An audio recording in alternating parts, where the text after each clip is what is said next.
അസ്സലാമു അലൈക്കും വറഹ്മത്തുള്ളാഹി വബറകാതുഹു.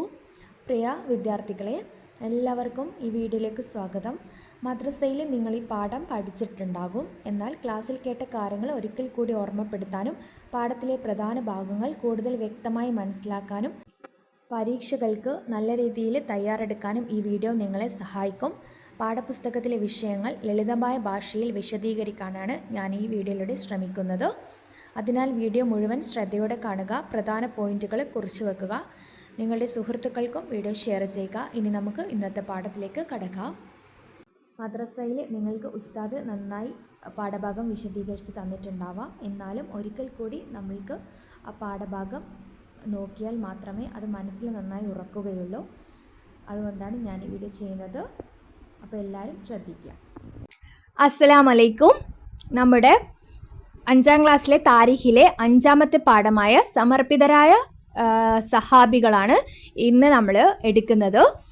4 പാഠങ്ങളും ഞാൻ മുൻപ് വീഡിയോ ചെയ്തിട്ടുണ്ട്, കാണാത്തവർക്ക് കാണാം. അപ്പോൾ നമുക്ക് വീഡിയോയിലോട്ട് പോവാം. സമർപ്പിതരായ സ്വഹാബികൾ. സ്വഹാബികളെ കുറിച്ച് നിങ്ങൾക്ക് എന്തെല്ലാം അറിയാം? മുൻപത്തെ വീഡിയോയിൽ നമ്മൾ പഠിച്ചിട്ടുണ്ട് അൻസാരികളും മുഹാജിറുകളായ സഹാബികളെയൊക്കെ പറ്റിയിട്ട്. പണമോ അധികാരമോ സുഖ സൗകര്യങ്ങളോ ആഗ്രഹിച്ചാണോ അവർ നബി സല്ലല്ലാഹു അലൈഹി വസല്ലമയുടെ കൂടെ കൂടിയത്? ആരുടെ കാര്യമാണ് ഈ ചോദിക്കുന്നത്? സഹാബികളുടെ കാര്യം ആണോ? അല്ല. എന്താഗ്രഹിച്ചാണ്? അള്ളാഹുവിൻ്റെയും നബി സല്ലല്ലാഹു അലൈഹി വസല്ലമയുടെയും തൃപ്തിയും ദീനിൻ്റെ ഇസ്സത്തുമായിരുന്നു അവരുടെ ലക്ഷ്യം. ആരുടെ ലക്ഷ്യം? സഹാബാക്കളുടെ ലക്ഷ്യം. അവർ എല്ലാം അള്ളാഹുവിൻ്റെ മാർഗത്തിൽ സമർപ്പിച്ചു. അതിനായി എന്ത് ത്യാഗവും സഹിക്കാൻ അവർ സന്നദ്ധരായി. ആരെക്കുറിച്ചാണ് പറയുന്നത്? സഹാബികളെ കുറിച്ചാണ്. സഹാബികൾ നബി സല്ലല്ലാഹു അലൈഹി വസല്ലമയുടെ കൂടെ കൂടിയത് സുഖ സൗകര്യങ്ങൾക്ക് വേണ്ടിയിട്ടോ അധികാരത്തിന് വേണ്ടിയിട്ടോ പണത്തിന് വേണ്ടിയിട്ടോ ആയിരുന്നില്ല. നബി സല്ലല്ലാഹു അലൈഹി വസല്ലമയുടെയും അള്ളാഹുവിൻ്റെയും തൃപ്തിക്ക് വേണ്ടിയിട്ടും ദീനിന് വേണ്ടിയിട്ടും വേണ്ടിയിട്ടായിരുന്നു അവരുടെ ലക്ഷ്യം. അതിനു വേണ്ടിയിട്ട് അവർ എല്ലാം അള്ളാഹുവിൻ്റെ മാർഗത്തിൽ സമർപ്പിക്കുകയും അതിനായി എന്ത് ത്യാഗവും സഹിക്കാൻ തയ്യാറാവുകയും ചെയ്തു സഹാബാക്കൾ. മദീനയിലെത്തി 2ാം വർഷം തന്നെ മുസ്ലിങ്ങൾക്ക് മക്കയിലെ ഖുറൈശികളുമായി യുദ്ധം ചെയ്യേണ്ടി വന്നു. മക്കയുടെയും മദീനയുടെയും ഇടയിലുള്ള ബദർ എന്ന സ്ഥലത്ത് വെച്ച് നടന്നതിനാൽ ബദർ യുദ്ധം എന്ന പേരിലാണ് ഇത് ചരിത്രത്തിൽ അറിയപ്പെടുന്നത്. ബദർ യുദ്ധം, നമ്മൾ ബദർ യുദ്ധം ബദരീങ്ങളെ ആണ്ടൊക്കെ കഴിക്കാറില്ല. ബദരീങ്ങൾ റമദാൻ 17-നൊക്കെ ബദറിൻ കളത്തിൽ ആ ഒരു മദ്ഹൊക്കെ നിങ്ങൾ കേൾക്കാറില്ലേ? മദീനയിലെത്തി 2ാം വർഷം തന്നെ മുസ്ലിങ്ങൾക്ക് മക്കയിലെ ഖുറൈശികളുമായിട്ട്, മക്കയിൽ നിന്ന് അവർ വന്നത് തന്നെ അവിടുത്തെ പ്രശ്നങ്ങൾ കാരണം കൊണ്ടാണ്. വീണ്ടും അവരുമായിട്ട് തന്നെ യുദ്ധം ചെയ്യേണ്ടി വന്നു. ആർക്ക്? സഹാബികൾക്ക്. അങ്ങനെ അവിടെ ബദർ എന്ന സ്ഥലത്ത്, മക്കയുടെയും മദീനയുടെയും ഇടയിൽ ഒരു ബദർ എന്ന സ്ഥലം ഉണ്ടായിരുന്നു. അവിടെ വെച്ചാണ് ഈ ബദർ യുദ്ധം നടന്നിട്ടുള്ളത്. അതുകൊണ്ട് തന്നെ അതിന് ബദർ യുദ്ധം എന്നാണ്, ബദർ എന്ന സ്ഥലത്ത് നടന്നത് കൊണ്ടാണ് ബദർ യുദ്ധം എന്ന് പേര് വന്നത്.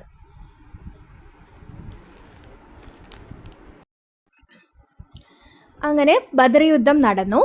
കച്ചവടം കഴിഞ്ഞ് മടങ്ങിപ്പോകുന്ന ഖുറൈശികളിൽ നിന്ന് മുസ്ലിങ്ങൾക്ക് അവകാശപ്പെട്ട സമ്പത്ത് തിരിച്ച് പിടിക്കാനാണ് നബി സല്ലല്ലാഹു അലൈഹി വസല്ലമയും സഹാബത്തും ബദറിലേക്ക് പോയത്. എന്തിനാണ്? കച്ചവടം കഴിഞ്ഞ് മടങ്ങിപ്പോകുന്ന ഖുറൈശികളിൽ നിന്ന് മുസ്ലിങ്ങൾക്ക് അവകാശപ്പെട്ട സമ്പത്ത് തിരിച്ചു പിടിക്കാനാണ് നബിയും സഹാബത്തും ബദറിലേക്ക് പോയത്. കച്ചവടത്തിന് മദീനയിലേക്ക് വന്ന ഖുറൈശികൾ മുസ്ലിങ്ങൾക്ക് അവകാശപ്പെട്ട സമ്പത്ത് പോകുകയാണ് ചെയ്യുന്നത്, മദീനയിൽ നിന്ന് മക്കയിലേക്ക് തിരിച്ചിട്ട്. അപ്പോൾ അവരിൽ നിന്ന് പിടിച്ചെടുക്കാൻ വേണ്ടിയിട്ടാണ് ആര് പോയത്? നബിയും സഹാബികളും പോയത്. എന്നാൽ ശത്രുക്കൾ ഇതറിഞ്ഞ് സർവ്വസന്നാഹങ്ങളുമായി യുദ്ധത്തിനിറങ്ങി തിരികുകയായിരുന്നു. അവർ ഇവർക്കെതിരെ യുദ്ധം നടത്തി. അവിചാരിതമായി യുദ്ധത്തിലിറങ്ങേണ്ടി വന്നപ്പോൾ സഹാബത്ത് ഉറച്ച ഈമാനോടെ നബി സല്ലല്ലാഹു അലൈഹി വസല്ലമയോടൊപ്പം നിന്നു. കാരണം പെട്ടെന്ന് ഇവർ പോകുമ്പോൾ ഇവർ പ്രതീക്ഷിച്ചിരുന്നില്ല ഇങ്ങനെ ഒരു യുദ്ധം ഉണ്ടാവുമെന്ന്. എന്നാൽ നബി സല്ലല്ലാഹു അലൈഹി വസല്ലമയുടെ കൂടെ അവർ ഉറച്ച ഈമാനോടെ അവർ നബിയോടൊപ്പം നിന്നു. മിഖ്ദാദ് റളിയല്ലാഹു അൻഹ ധൈര്യത്തോടെ പറഞ്ഞു, അള്ളാഹുവിൻ്റെ ദൂതരെ, മൂസ അലൈഹിസ്സലാമിനോട് അവിടുത്തെ ജനത നീയും നിന്റെ റബ്ബും പോയി യുദ്ധം ചെയ്യൂ എന്ന് പറഞ്ഞതുപോലെ ഞങ്ങൾ പറയില്ല. എന്താണ് പറയുന്നത്? മൂസ നബി അലൈഹിസ്സലാമിനോട് മൂസ അലൈഹി ഇസ്ലാമിൻ്റെ അവിടുത്തെ ജനത എന്താണ് പറഞ്ഞത്? മൂസ അലൈഹി ഇസ്ലാമിനോട് പറഞ്ഞു, നീയും നിന്റെ റബ്ബും മാത്രം പോയിട്ട് യുദ്ധം ചെയ്തോളൂ, ഞങ്ങളെ കിട്ടില്ല എന്നാണ് മൂസ അലൈഹി ഇസ്ലാമിനോട് പറഞ്ഞത്. എന്നാൽ നബി സല്ലല്ലാഹു അലൈഹി വസല്ലമയുടെ അനുയായികൾ എന്താ പറയുന്നത്? മറിച്ച് ഞങ്ങൾ എന്ന് പറഞ്ഞതുപോലെ ഞങ്ങൾ പറയില്ല, നിങ്ങളുടെ മുന്നിലും പിന്നിലും വലതുവശത്തും ഇടതുവശത്തും ഞങ്ങൾ നിങ്ങളോടൊപ്പം യുദ്ധം ചെയ്യും. നബി സല്ലല്ലാഹു അലൈഹി വസല്ലമക്ക് സന്തോഷമായി. നബി സല്ലല്ലാഹു അലൈഹി വസല്ലമയോട് എന്താ പറഞ്ഞത്? ആരാ പറഞ്ഞത്? മിഖ്ദാദ് റളിയല്ലാഹു അൻഹു ധൈര്യത്തോടെ പറയാണ്, നബിയുടെ ഇടതും വലതും മുന്നിലും പിന്നിലും ഞങ്ങൾ ഉണ്ടാവും, ഞങ്ങൾ യുദ്ധത്തിൽ നിന്ന് പിന്തിരിഞ്ഞ് ഓടില്ല എന്നാണ് ആര് പറഞ്ഞത്? മിഖ്ദാദ് റളിയല്ലാഹു അൻഹ പറഞ്ഞത്. അങ്ങനെ നബി സല്ലല്ലാഹു അലൈഹി വസല്ലമക്ക് ഇത് കേട്ടപ്പോൾ വളരെ സന്തോഷമായി. അപ്പോൾ മൂസ നബി അലൈഹി ഇസ്ലാമിനോട് അവരുടെ ജനത ചെയ്തതുപോലെ ഇവരെന്ത് ചെയ്തില്ല.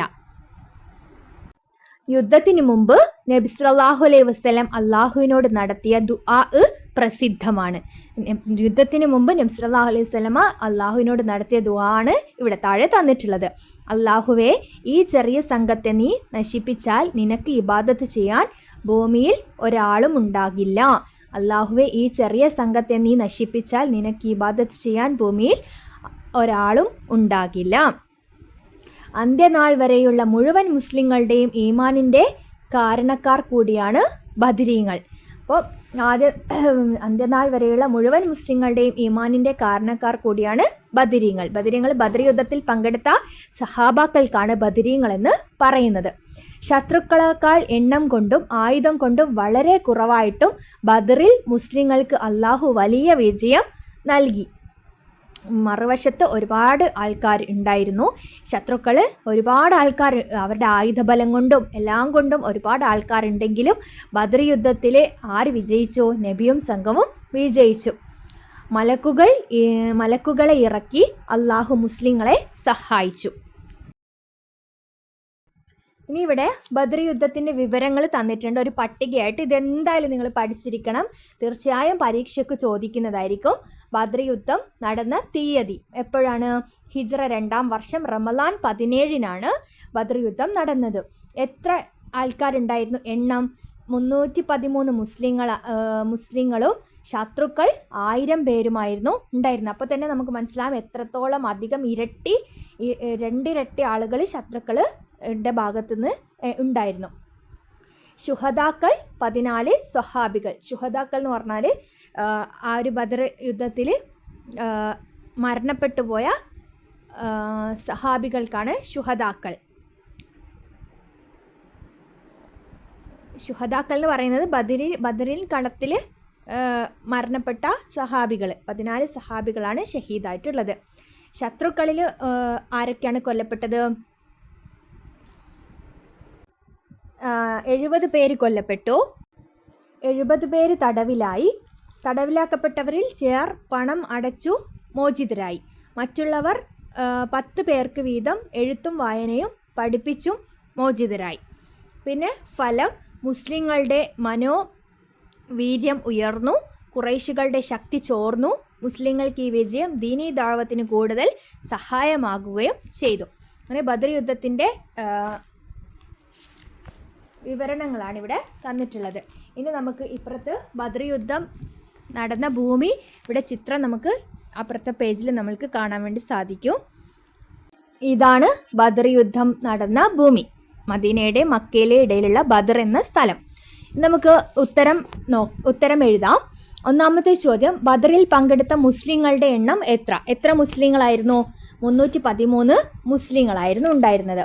ഹിജ്റ എത്രാം വർഷമാണ് ബദർ യുദ്ധം നടന്നത്? ഹിജ്റ 2-ാം വർഷം റമളാൻ 17-ന്. ബദറിൽ തടവിലാക്കപ്പെട്ട ശത്രുക്കൾ എങ്ങനെയാണ് മോചിതരായത്? ബദറിൽ മോചിതരായത് ചിലർ പണം അടച്ച് മോചിതരായി, മറ്റുള്ള ചിലർ 10 പേർക്ക് വീതം എഴുത്തും വായനയും പഠിപ്പിച്ചിട്ടും മോചിതരായി. പിന്നെയോ നബി സല്ലല്ലാഹു അലൈഹി വസല്ലമയും സംഘവും എന്തിനായിരുന്നു ബദറിലേക്ക് പുറപ്പെട്ടത്? അവർക്ക് അവകാശപ്പെട്ട തിരിച്ചു പിടിക്കാൻ, സമ്പത്ത് തിരിച്ചു പിടിക്കാൻ വേണ്ടിയിട്ടാണ് ബദറിലേക്ക് പോയത് അല്ലേ? അവകാശപ്പെട്ട സമ്പത്ത് തിരിച്ചു പിടിക്കാനാണ് നബിയും സഹാബത്തും ബദറിലേക്ക് പോയത്. ഇനി ആലോചിച്ച് പറയാനാണ്. ബദ്രിൽ മുസ്ലിങ്ങളുടെ വിജയരഹസ്യം, പിന്നെ മുസ്ലിങ്ങൾക്ക് ബദ്രീങ്ങളോടുള്ള കടപ്പാട്, ബദ്രിൽ വിജയം മുസ്ലിങ്ങൾക്കുണ്ടാക്കിയ നേട്ടങ്ങൾ. ബദ്രിൽ മുസ്ലിങ്ങളുടെ വിജയരഹസ്യം എന്തായിരുന്നു? അവരുടെ ഉറച്ച ഈമാൻ, അല്ലേ? നബി സല്ലല്ലാഹു അലൈഹി വസല്ലമയുടെ വിശ്വാസവും ഉറച്ച ഈമാനും കൊണ്ട് ഒക്കെയാണ്. പിന്നെ മുസ്ലിങ്ങൾക്ക് ബദ്രീങ്ങളോടുള്ള കടപ്പാട് എന്താണ്?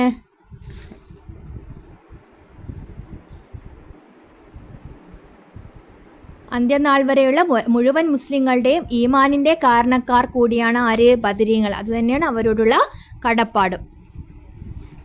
പിന്നെ ചർച്ച ചെയ്യാം. ബദ്ർ യുദ്ധത്തിൽ സഹാബികളുടെ ത്യാഗവും നബി സല്ലല്ലാഹു അലൈഹി വസല്ലമയുടെ സ്നേഹവും നമുക്ക് ഈ പാഠഭാഗത്തിൽ നിന്ന് തന്നെ മനസ്സിലാക്കാൻ വേണ്ടി സാധിക്കുന്നുണ്ട്. നബി സല്ലല്ലാഹു അലൈഹി വസല്ലമയുടെ കൂടെ അവർ മിന്നും പിന്നും നോക്കാതെ കൂടെ നിന്നിട്ടുണ്ട്, അല്ലേ? ഇടതും വലതും മുന്നും പിന്നും നോക്കാതെ നബി സല്ലല്ലാഹു അലൈഹി വസല്ലമയോടുള്ള സ്നേഹം കൊണ്ടും അവർ